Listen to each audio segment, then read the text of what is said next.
دنیا کا سب سے خوبصورت رشتہ اللہ اور اس کے بندے کا ہے۔ مسکراؤ کیونکہ تم مسلمان ہو، مسکراؤ کیونکہ تم الگ ہو، مسکراؤ کیونکہ تم خوبصورت ہو، مسکراؤ کیونکہ تمہارے پاس اللہ ہے۔ شام زندگی کی ہو یا دکھوں کی، آخر ڈھل ہی جاتی ہے۔ کچھ لوگ جب روتے ہیں تو اس لیے نہیں کہ وہ کمزور ہوتے ہیں، بلکہ اس لیے کہ مضبوط رہتے رہتے تھک جاتے ہیں۔ سچائی کے راستے پر چلتے ہوئے اگر اکیلے رہ جاؤ تو مایوس مت ہونا، کیونکہ اکیلا سورج ہی اندھیرے کو روشنی میں بدل دیتا ہے۔ صبر ایک ایسی سواری ہے جو اپنے سوار کو کبھی گرنے نہیں دیتی، نہ کسی کے قدموں میں اور نہ کسی کی نظروں میں۔ فرائض کے چھوڑنے سے جو عذاب آتے ہیں وہ وظائف کے پڑھنے سے ختم نہیں ہوتے۔ خاموشی نامناسب سوالوں کا بہترین جواب ہے اور مسکراہٹ ہر حالات کا بہترین رد عمل ہے۔ جس کا دل صاف ہوتا ہے اکثر اسی کو غلط سمجھا جاتا ہے۔ دنیا میں جو چیز بہت کم ہے وہ سچائی اور امانت ہے، اور جو سب سے زیادہ ہے وہ جھوٹ اور خیانت ہے۔ کامیابی غلط کو چھوڑنے سے ملے گی، پھر وہ غلط اگر ساری دنیا کر رہی ہو تب بھی تمہیں چھوڑنا پڑے گا۔ علم ایک ایسا پھول ہے کہ جتنا کھلتا ہے اتنی خوشبو دیتا ہے۔ اپنی اصلاح کرتے رہنا اور خود کو مسلسل بہتر بنانا ہی اصل کامیابی ہوتی ہے۔ جہاں جلے گا وہیں روشنی لٹائے گا، کسی چراغ کا اپنا مکان نہیں ہوتا۔ زیادہ تر لوگوں کی فطرت پرندوں کی طرح ہوتی ہے، جہاں دانہ وہیں ٹھکانہ۔ کوشش کریں آپ رشتوں کے معاملے میں ایسے نہ بنیں۔ ہر کسی کو ہر بات کا جواب دینا ضروری نہیں ہوتا۔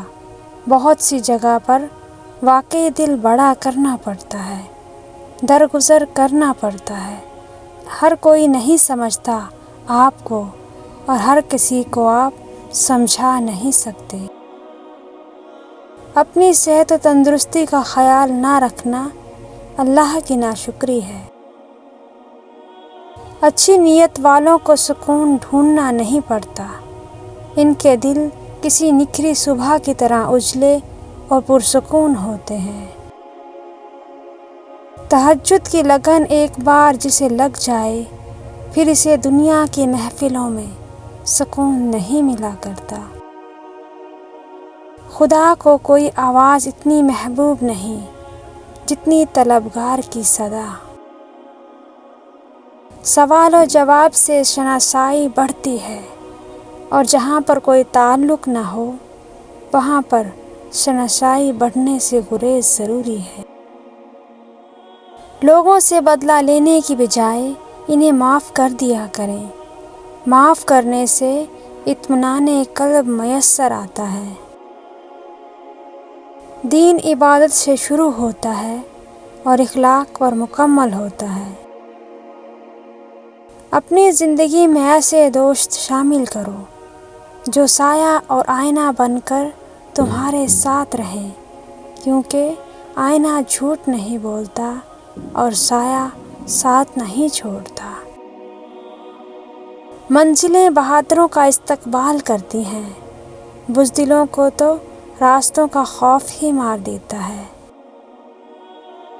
آج ہم بات کریں گے خاموش رہنے کے 5 بڑے نقصانات کی، جو آپ کی زندگی کو مکمل طور پر برباد کر دیتے ہیں۔ لیکن اس سے پہلے ہم خاموش رہنے کے چند فوائد بھی بیان کرنا چاہیں گے تاکہ آپ خود کو بہتر طور پر سمجھ سکیں۔ خاموشی آپ کو ایک کامیاب انسان بننے میں مدد کرتی ہے۔ خاموشی آپ کو اپنے مقصد پر توجہ مرکوز کرنے میں مدد دیتی ہے۔ خاموش رہنے کے 5 بڑے نقصانات۔ لوگ آپ سے دوستی نہیں کریں گے کیونکہ ان کے لیے آپ کو سمجھنا اور جاننا مشکل ہے۔ لوگ آپ کو اپنے مطلب کے لیے استعمال کریں گے کیونکہ خاموش انسان عام طور پر ایک اچھا انسان ہوتا ہے۔ لوگ آپ پر رعب اور دبدبہ چلائیں گے کیونکہ وہ جانتے ہیں کہ آپ نہیں لڑیں گے۔ لوگ آپ کو ایک متکبر شخص سمجھیں گے۔ لوگ سوچیں گے کہ آپ ایک شرمیلے انسان ہیں۔ لہٰذا کبھی کبھی خاموش رہنا ٹھیک ہے لیکن ہر وقت خاموش نہ رہیں۔ جب آپ کے اقدار پر حملہ کیا جائے تو خاموش نہ رہیں کیونکہ لوگ آپ کو کمزور اور بزدل سمجھیں گے۔ خاموشی بہت اچھی عادت ہے اگر آپ اسے مناسب وقت اور حالات پر استعمال کرتے ہیں۔ 5 حالتوں میں ہمیشہ خاموش رہیں۔ جب آپ محسوس کریں کہ آپ کے الفاظ سے کوئی آپ کے جذبات کو نہیں سمجھ سکتا تو خاموش رہیں۔ جب آپ نہیں جانتے کہ کیا کہنا ہے، اگر آپ کو اپنے خیالات اور بعض پہلوؤں کے بارے میں علم پر شک ہے تو اس وقت بھی خاموش رہیں۔ جب کوئی آپ کی زندگی کے کچھ واقعات جذباتی طور پر شیئر کر رہا ہو تو خاموش رہنے کی کوشش کریں۔ جب کوئی دوسرے شخص پر تنقید کر رہا ہو تو آپ کو اس قسم کے منفیت کا حصہ بننے کی ضرورت نہیں، اس وقت بھی خاموش رہیں۔ جب کوئی غصے اور نفرت میں چیختا ہے تو آپ اس شخص کو خاموش کر کے پرسکون کر دیتے ہیں۔ دنیا میں 2 طرح کے لوگ ہوتے ہیں، کچھ برے وقت میں بدل جاتے ہیں اور کچھ برے وقت کو ہی بدل دیتے ہیں۔ جب آپ غلط چیزوں کا پیچھا کرنا چھوڑ دیتے ہیں تو صحیح چیزیں آپ کی گرفت میں آتی ہیں۔ زندگی میں مشکلات اور پریشانیاں آپ کو برباد کرنے کے لیے نہیں آتی، ان کا مقصد تو آپ کی پوشیدہ صلاحیتوں کو اجاگر کرنا ہوتا ہے۔ اتنی جلدی دنیا کی کوئی چیز نہیں بدلتی جتنی جلدی انسان کی نیت اور نظریں بدل جاتی ہیں۔ میٹھی نیند سادہ اور ہلکا لباس پہن کر سونے سے نہیں، دل کو سادہ اور ہلکا کر کے سونے سے آتی ہے۔